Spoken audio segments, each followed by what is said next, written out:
We're back again with Harini Nagendra, and this time we will look specifically at the Bangalore Detectives Club and try and understand what it is about this book that really ticks. We're looking at the Bangalore Detectives Club, and Harini, tell us a little bit more about the series.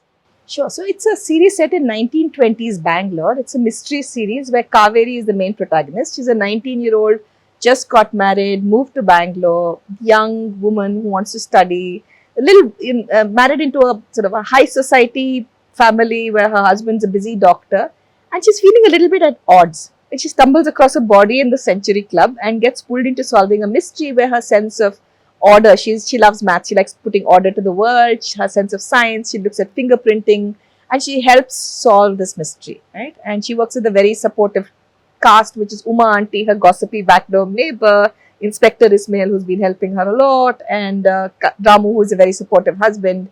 There's a motley list of set of characters. There's a milkman, a milk boy called Venu, a young kid who helps her, and there is Mala, who is an ex-prostitute who is accused of the murder. So Kaveri is trying to help her. So lots of characters who come in, and from that the series develops. So book 2 is Murder Under a Red Moon, and book 3 is Arrest of Vipers. And I'm now writing books 4 and 6, 4, 5, and 6. Can't wait to read it. The other, couple of things that I wanted you to maybe tell the audience also is your books have often a reference to women, historical women Yeah. figures, excuse me. And here, again, there's Vani Vilas Sannidhana, there's, the Sakama's reference to coffee. Could you just tell our audience a little bit more about these wonderful women? Yes. So when I first started the Bangalore Detectives Club series, right? So I was trying to figure out what I would put, and my original plan was not to put in real women. I thought I would kind of disguise them and put them in. And then I wrote the first book, and it's interesting. So some of the reception I got from people, not in India but outside, was that, oh, her husband makes coffee for her, or she's allowed to go to college, she's allowed to do all of these things. This was India. Women were oppressed. They didn't get a chance to do all of these things. And I thought, what? So many women did so many things. And then I said, so this is a very conscious choice. And by the time I got to Murder Under the Red Moon, I said, I'm going to talk about real women so that people don't get this impression, because Sakama was such an entrepreneur in the 1920s, she did all of these amazing things. But I couldn't, because I wanted her to be a character, so I knew I had to fictionalize her. So I said, there's a character called Lakama built on Sakama. But Sakama, after I published Murder in the Red Moon, I realized there are so many of her great-grandchildren in Bangalore. And now, since book 4 is in Coorg, and she's going to become an important character there, when I went to Coorg, her family took me around her old house. So she's Doddamane Sakama because she lived in Doddamane, which they built. Yeah. And I saw the beautiful Doddamane, which is closed up, but so well maintained even now. And learned so much about the family history, went around the place. And her great grandchildren are so hospitable. I mean, they just took us around and showed us everything. So, anyway, so Sakama was a child widow, 19 or so, child marriage, and then a widow soon after that. Her husband had 2 other wives. They also died, and she was left the sole custodian of this very large property. Her own child had died by that time. So she lived with her brother-in-law and his wife and their children. And then the brother-in-law passed away. And he had 2 wives, but they were not educated. And Sakama at least was somewhat educated. So the children were all going to become wards of the state, and they were going to lose all the property. So she stepped in and she said, they are going to be my children, they will be my wards. And then she educated all the girls, found them, good husbands, educated the boys, got everybody coffee plantations of their own, revived this entire town. So there's an entire town which she has basically supported, created a coffee business in Bangalore, amazing. Then there's Kalyanama, after whom Maklakuta was, dedicated, a journalist of those times again a child widow, moved back home. Then her father said he was going to get her educated, and her mother was not keen. Her sister was also a widow. They were not keen because the whole idea was widow in those times were not supposed to be educated and move on. And her father was there as support. Right? And so she got educated, became a journalist, ran this magazine called Saraswati. And when, Vogue is discussing fripperies and fashion, Saraswati is talking about issues like women's role in Indian epics and what does that say about us, or the inheritance laws of the time. And amazing things. And she cyclostyled them herself and went door to door and distributed them, right? So I have all of these people. I'm always looking for micro histories of women. There are such few at that of the time. So there are women that you'll see a short description. There was one I was reading recently that I must add to a story sometime.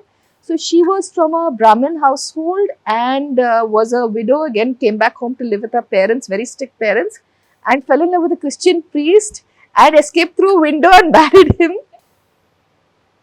That has Parents to come disowned with her it. and she raised this bunch of kids. They were supposed to be a very, very well-known family which helped everybody. But this is the thing, they were sort of abandoned by her parents because yeah. Right, So right. quite amazing for those times. Yeah? Amazing. And even now, when you go around the city, right, I think these vestiges are visible, Yeah. of women. And I don't think we talk enough No, we about don't. it. I don't believe they're even in our, history books. Yeah. I wish we would, Yeah. I mean, I was looking for Sarojini Naidu. I keep dropping her in as an inspiration to Kaveri, but there's such little that we know about her as a person, apart from the yeah, right. so much about Gandhi and Nehru, which we should, of course, but very little about Sarojini Naidu. And I mean, with the younger generation, I think younger people are more interested Yeah. in women's histories and that they want to talk about these things more. The beauty in all of this is, I see this becoming a Netflix series type of a thing soon. What do you feel about that? Yeah, we'd love for it to happen. We'll see. But these are long journeys, There are discussions in a very, very preliminary stage, but these are very long discussions. There are always possibilities it could go through, that it could fail, So it's really now up to wherever the king happens, wants. wherever it Luck goes. in the future. How much of Kaveri will you allow someone to change? Because you have a vision of Kaveri. I think you've built her up in a very unique way, right? How much are you willing to allow? This is an important question because I think once you actually sign over rights, you don't have any control. So the thing you have to do before you start explorations is to find partners who have the same vision of Kaveri. So that is something my agent Priya and I have been doing very carefully. There have been lots of early requests. Like I said, they're all preliminary. But in the early requests, we've started collaborations with a group that has the same vision because that for us is very important, right? You know what this is, very close to the heart. So they might change some specifics, but in vision, we're very aligned. Right. So if I were to ask you, can you tell your audience 5 very important things that one must consider as writers? What would they be? You mean as writers for writing or writers for the professional part of writing? Right? For if they're beginning their journey as writers, in a way that will sustain them. So the first thing I think to know is that writing is such a long haul journey. One thing I've been hearing very much from people who've been in the business of writing for a very long time is that it takes 7 books or so before you can actually become established as a writer. And I don't mean as a writer who can self-sustain yourself. I'll come to the business of writing later. But as a writer who has an audience who will be willing to read your books that you can count on. Because why are we writing? Again, it's storytelling. That there should be some audience of some. I'm not saying the size needs to be huge, but enough of a size, more than that, enough of a, like, they have an engagement with your ideas and you know who they are and you have these conversations and that's what fulfills you. You need that 7. And I'm seeing this already with 3 books of murder, the Bangalore Detectives Club series. I now find people coming and taking all 3 books. And they said they wouldn't have done that if there weren't 3 books because there's so many people who start with 1 book and then there's not enough of a series. Right. So just a glimpse of that. So it's a long haul. 7 books is not, it can seem daunting, but I think bird by bird, chunk by chunk, right? So that's one part. To think the long haul. Where do you want to be? That this is a long business. The second is the business of writing. I think writing is, very few of us are going to be John Grisham.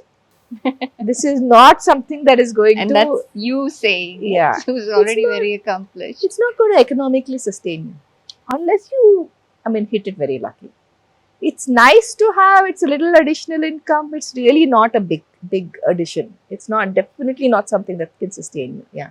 And so that is for sure. I think So some writers that I knew who really broken it in New York Times best-selling writers are still working day jobs of the most plebeian kind in the US. And I'm looking at them, and when we have, writer discussion community, I'm thinking, oh God, I mean, so they're also not making enough to live off, right? So I think find a day job that you like, that pays your bills, but that also gives you some time and capacity to write. So I think that's sort of the second thing. The third thing is, I know I am seeing increasingly, because of social media perhaps, that many writers before they start writing listen to a lot of interviews, read blogs. People will tell you with great authority, this is the only way to write. That's the only way to write. You must write every day, or you must do this every day. Don't listen to any of that. We all have thousand different ways. We're all different people. We have our own styles. I don't plot, someone plots. So to tell me, and I have a life which is very chaotic. So to tell me that you have to write every day. One of these kids came on the 8th standard and he was saying, I write every day because I've read that to be a writer, you must have to write every day. And I was thinking, okay, you're in the 8th standard now, your mom is taking care of everything, you can write every day. You can't sometimes. Sometimes I have 2 days and I have to write 10,000 words. I just have to sit down and getting it done. And I know the next month I'm not going to touch anything, right? So it would be used, if you tell me that you have to write every day, you're telling me that I don't have a place in the writing community, right? So don't take any of this literally. Find your own path to writing. So that would be one more. And to find that path, you have to write. You can't fix something to you till you write. So my fourth thing would be to turn off your inner critic's voice. And I think that's the most important. We all have such a strong inner critic sitting in our mind saying, this is garbage. What made you think you can write? So don't. What helps me is to think of that one person that you know who would love to read your writing. I write for that one person. So for me, it's my daughter. Switch off at that point who it is. Someone I've read said, write for yourself. Write for yourself is even more nerve-wracking because your first draft is terrible. It's always going to be terrible. So I write for the one person who I know that is waiting for my writing, who will say it's good, who genuinely loves it. There will always be one person. So write for that one person. The last is to not be professional about your writing. I just said 7 books, right? But I think the important thing is what sustains you through those 7 books. If you're writing for a market, if you're writing for money, if you're writing for fame, if you're writing, that's never going to sustain you. Write for the joy of writing. That itch that we were talking about, right? That makes you feel that you can't live. That I know many writers say writing is hard, but it shouldn't be. I mean, why are we? If it's so hard, go do something else. Really. Write for the joy of writing that makes you feel that genuine high. I mean, the high I get from writing just will not come from anything else, right? That's what keeps me finding the time. And I think, and that's such a great way to think about this too, right? You've said fun. That one has to have fun when you're writing. And I think that just in itself makes writing sustain itself. And the fun leads to a great amount of joy, right? And I don't know how many other things in life can, bring it out this way, to see what is in here translate onto a page exactly the way you wanted it to. I think that's a thrill of its own, right? Uh, and I hope that young people will understand that in building this long relationship with writing, they're also building a relationship with themselves. Exactly. You're discovering yourself as you write. Yes.